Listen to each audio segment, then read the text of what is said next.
Hello, I'm Oscar and this is Tech Tribe iPhone review.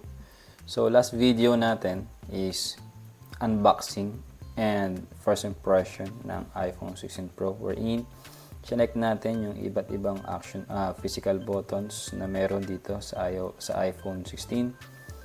Yan, so meron tayong mga buttons dyan, buttons dito, and the camera itself. However, hanggang dun lang natapos yung videos natin since hindi ko pa rin siya minamodify or wala pa tayong ginagawang initial setup. Later, minodify ko na itong iPhone. I have updated it into the new software, updated software, and installed some necessary apps na ginagamit ko sa aking work and usually some application that I normally use. Let's check this out. So, first and foremost, ginawa natin, nag-update tayo ng software. Pagkabili natin out of the box, iOS 18. So ngayon, updated na siya, iOS 18.2 na ang ating iPhone.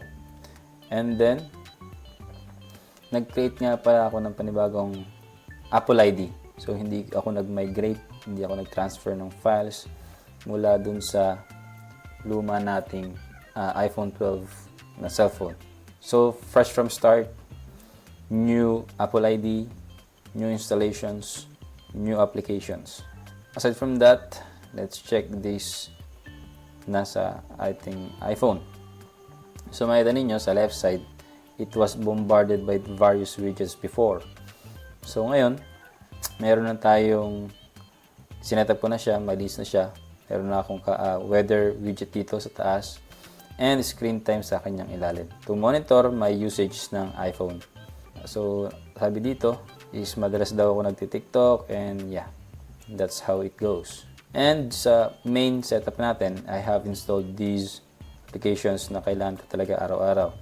TikTok, Facebook, LinkedIn, Viber, Gmail, Chrome, YouTube, IG, Discord for gamers tech-p. So, aside from being gamer, ginagamit ko rin ng Discord para sa ating schooling, no? App Store, camera, and this Strongbox. I don't know if aware kayo rito sa Strongbox. So, nag-install din tayo ng Notion Calendar. Itong Notion Calendar is, usually, this is my productivity tools and project management tool. Kung saan, lahat ng ginagawa ko dito, lahat ng in-schedule ko sa aking laptop is automatically mag-appear sa ating Notion Calendar para alam ko kung ano yung mga tasks na hindi ko pa natatapos and completed tasks. So, that's the initial setup. Dito naman sa baba, messenger, notes, and telephone contacts. So, dito sa right side, I have several applications na ginagamit for my investment. So, I have GoTime, OwnBank, Landbank, GCash, Globe One, MetaMask, and various security tools. Ito, Google Authenticator wherein lahat kasi ng accounts ko dito is meron siyang kapartner na Google Authenticator na codes, Google Maps, eGov, and Passkeys. So, that's my application installed dito sa ating iPhone. So, aside from the applications, punta na tayo sa settings. Una ko sinetup dito, like what I've told you, yung kanyang software. So, after ko mag-update niyan, punta ako ng battery. So, sa battery, itong ginawa natin, inan ko lang itong battery percentage para alam natin kung anong percent pa ito. Then, sa battery health, wala natin yung binago dyan. At nakita lang natin na 2 beses siya na full charge. Then, sa charging natin, sinet ko siya ng 100% and optimized battery charging. Marami nagsasabi na dapat daw 95% lang to and naka-off yung optimized battery charging. But based on my reviews sa TikTok and sa YouTube, is dapat ng 100% siya and automatically mag-on ang optimized battery charging. Dito daw, inaaral ng iPhone mo yung charging habit mo. For example, nag-charge ka ng 8 and ipin-log out mo siya, malalaman ni iPhone mo. So, from 80% up to 100%, yung 8 to 4 a.m. nung time is dun siya mag-slow na mag-charge. So, that's the idea of optimized battery charging. However, based on my reviews, meron na siyang tinatawag na battery intelligence. Later on, ipag-aaral natin kung ano yung battery intelligence na yun. So, aside from that, meron din tayo ditong background app refresh. So, usually ito naka-on. So, ang ginawa natin, is i-turn off natin to para nang sa ganun, hindi nagpe-fetch ng update itong iPhone natin ng update dito sa ating mga applications. Yun lang yun. Di naman kailangan na lagi nag-update ng system, ng settings itong mga applications to. Okay. So, turning off apps may help preserve battery life. So, that's the idea. And then is yung action button natin. Sa action button natin, maraming siyang options dyan. Silent mode, di ko na siya ginawa since meron ng in-app settings na pwedeng gawin para dyan. No? So, hindi ko na ginawa yan. Sa camera, meron na tayong camera control dito, shortcut. So, hindi ko na rin kailangan ng camera app dyan. So, ang ginawa ko, proceed ako dito sa shortcut. Based on experience kasi, 2 days ago, kailangan ko na mag-screenshot para mag-submit ng details sa ating mga kasama sa opisina. So, pag nag-screenshot tayo, usually, ito, and volume up. Iba naman, double tap sa likod. So, tinesting ko, set ko siya dito sa action button. So, tinesting ko siya, upon testing, okay, isang press, tawa ng photos, ito na siya. Yun nga lang, meron may ito dito sa may dynamic island na ganitong itsura. I'm working on it kung paano siya mawawala. But yeah, yan ang ginawa ko dyan. Sinet ko siya as screenshot shortcut. So, aside from that, meron naman tayong sa display and brightness. So, usually, out of the box, naka-light siya. So, ako naman kasi, I'm a dark person. Not totally dark. Mas sanay ako sa dark na screen. So, sinet ko siya as dark. And then, yung auto lock, ginawa kong 3 minutes. And yung always on display, ginawa ko siyang off. In-off ko siya. Hindi ko naman kailangan nakita palagi kung anong laman ng screen ko kasi. No? So, naka-off siya. As far as I'm concerned, it also saves battery life pag hindi ginagamit. So, next naman dyan is yung notifications. So, notification, usually naka-off lahat yan. Yung iba lang ang mayroon dyan kasi ayoko naman ng pagtingin ko sa iPhone, sa mga applications ko, napakadaming badges, napakadaming updates na hindi ko alam kung ano ang uunahin ko. So, pumili lang ako ng ibang applications na kailangan kong makita yung mga notifications. For example, Gmail, Facebook, Messages. So, yan. Sa Messenger, hindi ako nag-on kasi puro sitsita lang naman dyan ng mga opisina namin. Naka-off siya sa karamihan ng aking settings. Sa lahat, karamihan ng aking applications, naka-off ang notification. Inaayos ko pa naman lahat ng mga applications na to kung ano talagang pinakailangan ng notification at alin ang hindi.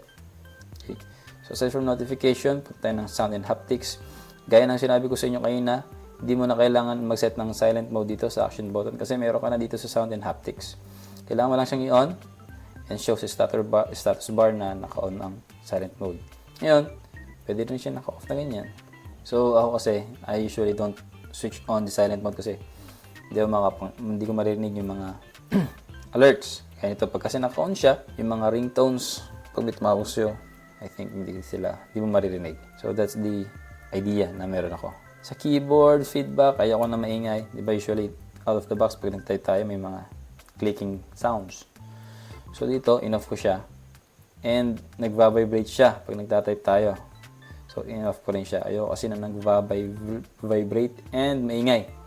So, lock sounds, pag nag-lock, tumutunog siya. So, in-off ko. And system haptics, nagva-vibrate pag some systems is ni-require. Sa volume limit, sinet ko siya as 80% kahit naka 90 lang. Binabaan ko siya ulit. Wala nang problema dyan. Ayaw ko lang na medyo basag yung tunog pag nagpapatugtog ako ng max volume. So, those are sounds and haptics. Screen time. Tanda yung screen time. Is-switch on ko itong screen distance. Usually, pag hindi natin namamalayan, itong iPhone natin, mga cellphone natin, unti-unting lumalapit. Lumalapit na ganyan. So, it could lead sa eye strain. So, to reduce eye strain, inon ko siya. So, pag malapit ng ganyan kasi, pansin nung cellphone, na masyadong malapit yung mukha mo sa screen, mayroon siya sasabihin na you're too close, dapat dumistansya ka. So, kasi, kakaroon nga ng problema sa mata pag masyadong malapit yung screen natin. And for security purposes, I required some applications to have a Face ID before opening.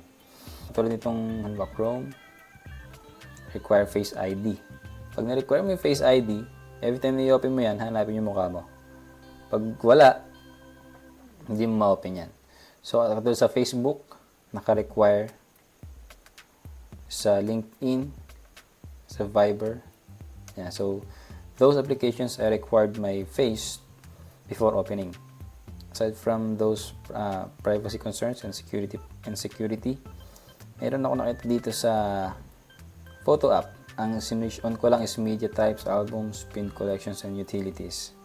So yeah, media types, meron tayo dyan. Media types, selfie, albums, wala pa akong album na ginagawa, pin collections, and utilities. So nagamit ko naman ang camera nito nung napunta kami ng Makati. And nag-video kami, nag-picture kami ng kanilang mga servers. No? So, may nakita ko dito sa photo app na kapag ka naka-live siya, marami kang options na pwedeng gawin. Pwede mo siyang loop. Okay, loop. Pwede siyang bounce. So, pag naka-off ang live, clear yung subjects sa harapan tsaka sa likod. Pero, naka-portrait off yan. Pagka naka-on yung portrait mo, yung subject mo sa harapan, clear, pero yung sa likod na mga kasama mo is malabo na. So, that's portrait mode sa live off. Okay? So, that's the review of iPhone 16 Pro after 48 hours of using. Hindi ko pa siya na-modify sa wallpaper. Kita nyo naman, yung mga icons, hindi ko pa na-modify. And I have several adjustments na gagawin pa depending on my personal perspective. Okay, so, this setup would not be feasible sa inyo since iba-iba naman tayo ng gamit sa ating cellphone. That's good for today. See you again next video.